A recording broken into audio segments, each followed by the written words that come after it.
From the headquarters of Telesur English in Caracas, Venezuela, I'm Carla Gonzalez, and this is From the South.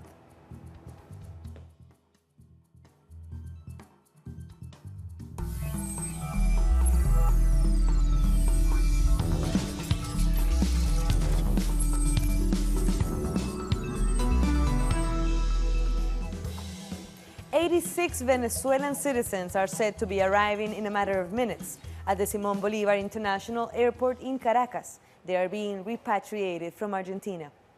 They are the latest group to choose to return home after experiencing xenophobia and exploitation in places like Peru, Ecuador, Brazil, and Argentina. The Return to the Homeland program has 3 phases: registration, logistics to bring them back, and reinsertion. The Venezuelan migrants set off from Buenos Aires earlier in the day. They are the latest of almost 3,000 who have been repatriated under this program. The plan, ordered by President Nicolás Maduro, has been active for 2 weeks. Many have criticized the poor living conditions and the exploitation that they face while abroad. Here I have worked since 8:30 in the morning until 10:30 in the evening. You are giving 1 hour for lunch and you work for 14 hours every day. I only had half Sunday to rest. I worked like this for 6-7 months. It is hard because my initial plan was to bring my family, but then it gets hard, and at the end you need to choose between being a migrant or your family. So returning is the only way to be with them. Colombian authorities have confirmed the release of 6 soldiers by the National Liberation Army, or ELN. The rebel group had said they were holding soldiers as part of efforts to restart peace talks with the new government. This comes a week after the ELN freed 3 other soldiers. The government of right-wing President Iván Duque has said the group must free 19 detained people before it will resume dialogue. The last round of talks were held in Cuba early in August.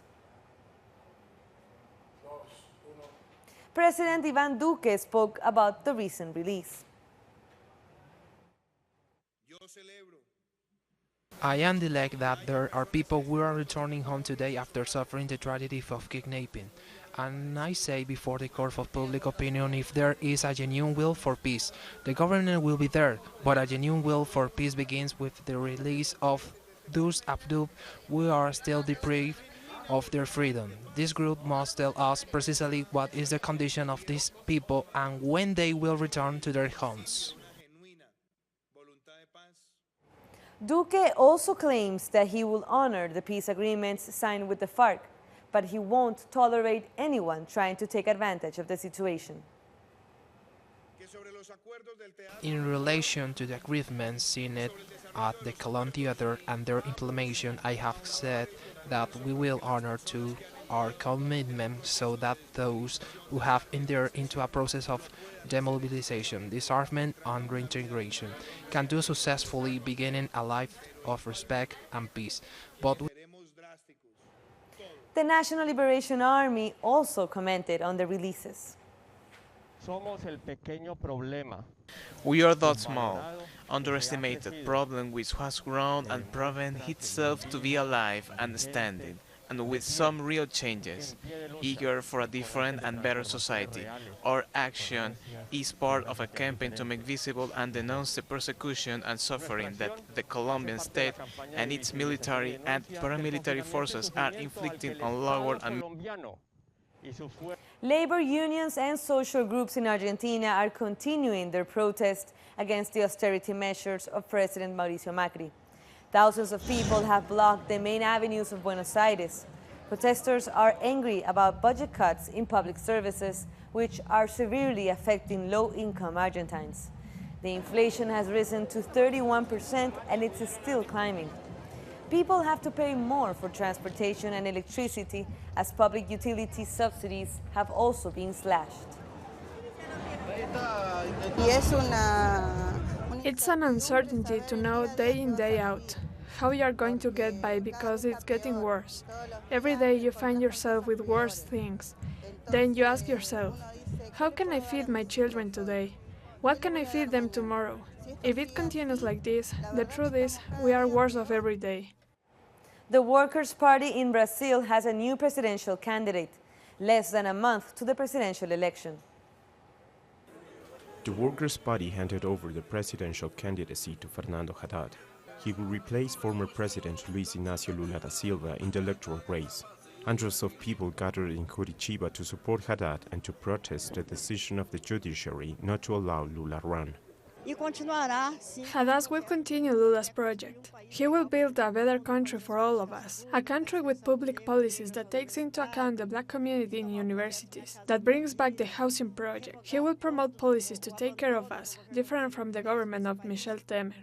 An act to denounce that Lula suffers a persecution process and that the justice of Brazil has not taken the honest decision to keep Lula da Silva as candidate. Through a letter read by one of the founders of the party, Lula indicated Haddad as his candidate.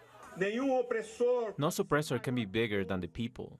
That is why our ideas will reach everybody through the voice of the people, higher and louder than the lies of Globo.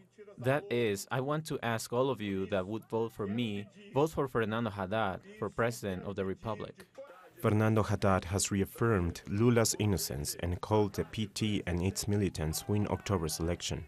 It's time to go out to the streets with our heads held high and win this election. We're going to win this election for Lula, for the Workers' Party, and for the Communist Party of Brazil, for social movements and for Brazil. Brazil deserves this victory. We're not going to give up. Social movements are now facing a new battle as they have to campaign in less than a month.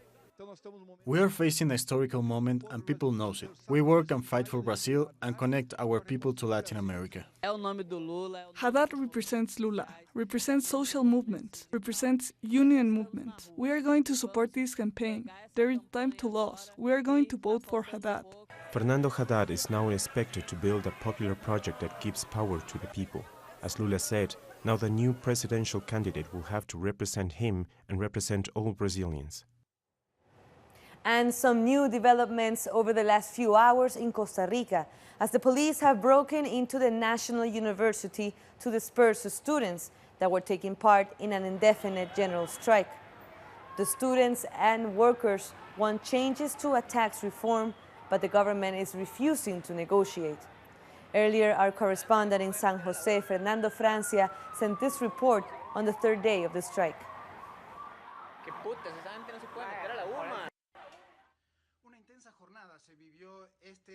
It's been an intense third day is its indefinite strike, with a mass demonstration by workers from the public sector who are seeking to negotiate revised fiscal reforms with lawmakers. Their message is that talks are needed.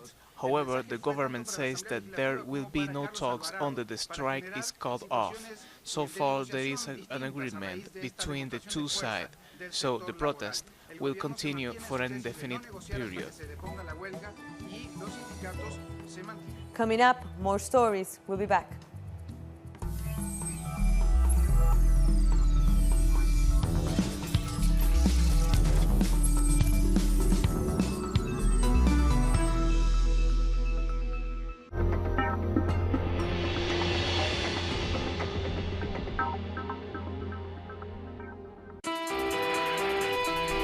Me gustaría tener un mundo mucho más inclusivo para todos. 没有贫穷. Στην ανθρωπότητα θα ήθελα να δω παραπάνω αγάπη, αγνότητα, πολιτισμό και επαφή με τη φύση. Que el ser humano despierte su conciencia. I want humanity to see itself as one humanity. We are the people, a space, a voice. We are Telesur without borders.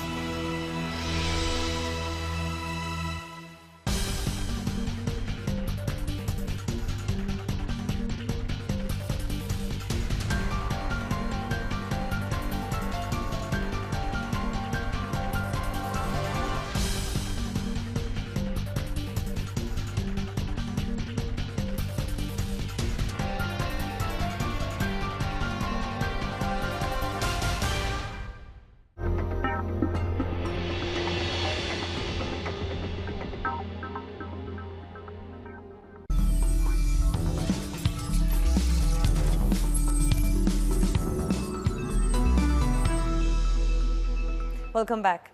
The Venezuelan Foreign Minister Jorge Arreaza has addressed the United Nations Council for Human Rights in Geneva, Switzerland.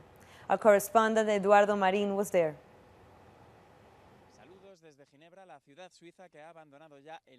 Here in Geneva, the Venezuelan Foreign Minister Jorge Arreaza has held meetings with representatives of different countries, and he spoke to this United Nations meeting and said that Venezuela is not experiencing a humanitarian crisis, but rather an economic crisis caused by the United States and the European Union. He also sought help from allied countries to vote against the new report on fundamental rights and freedoms in Venezuela to be presented at the end of the month.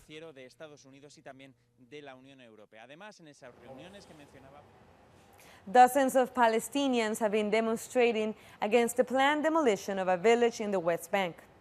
An injunction to stop the demolition of the village of Khan al-Ahmar has expired, and the more than 180 inhabitants are threatened with imminent eviction.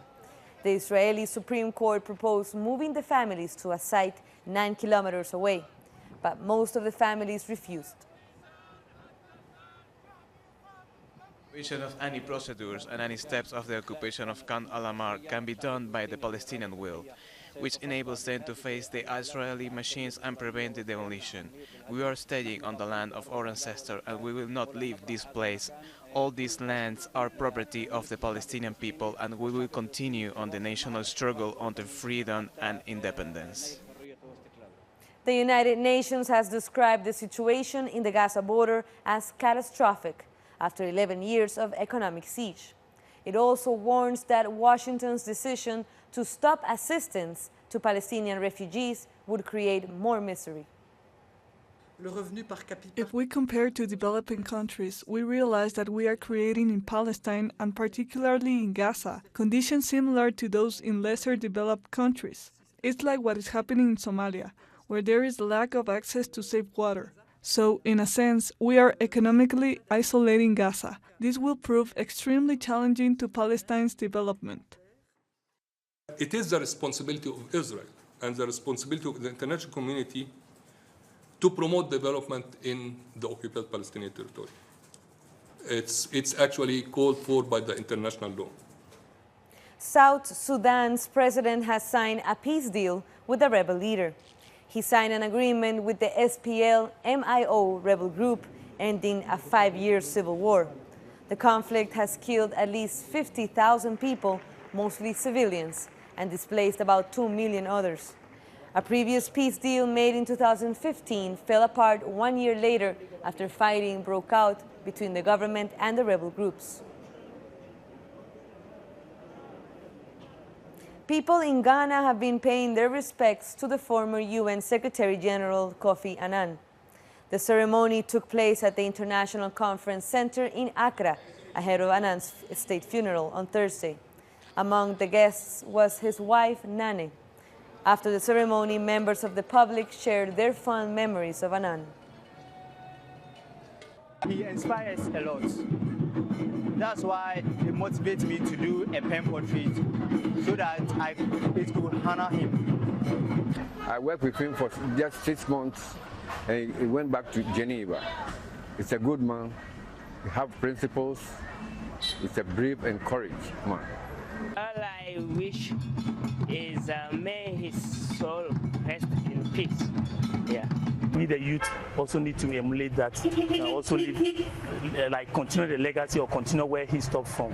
So to me, the world has really lost a great person. China and Venezuela have reinforced cooperation strategies during a visit to Beijing this week by Vice President Delcy Rodriguez.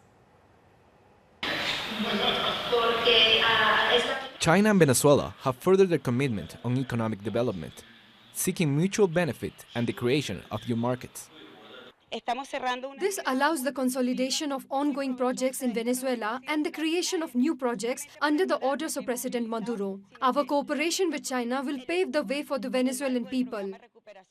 As part of her work agenda, Vice President Rodriguez met with high officials from the Asian giant. She highlighted the work of both countries' national oil companies over the past 20 years. The president of China's National Oil Corporation says cooperation will only grow from here. Cooperation between our oil industries has been good. We have the honor of saying we have gained many jobs and various economic benefits from it, not to mention friendship between our people. Rodriguez praised the vision of late President Hugo Chavez of creating links between Beijing and Caracas. He knew he was paving the way for a strategic relationship between the two nations. This was unprecedented, and President Maduro has continued this legacy.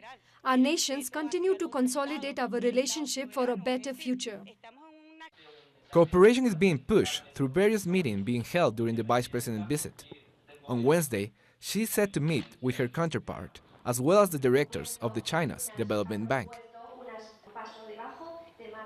And we have some last-minute news from our correspondent, Luis Tavera, who was at the airport in Caracas receiving the Venezuelans that are repatriated from Argentina. These are last-minute images from the airport as they arrive.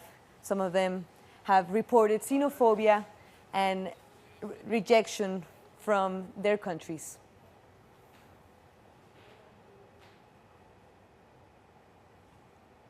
So with that, we end our news conference today, our news site, and we invite you to follow us on social media. We are on Facebook, Twitter, and Instagram. For Telesur English, I'm Carla Gonzalez. Thank you for watching. Here's our website where you can find everything that we've discussed today. And until the next time, stay connected to us.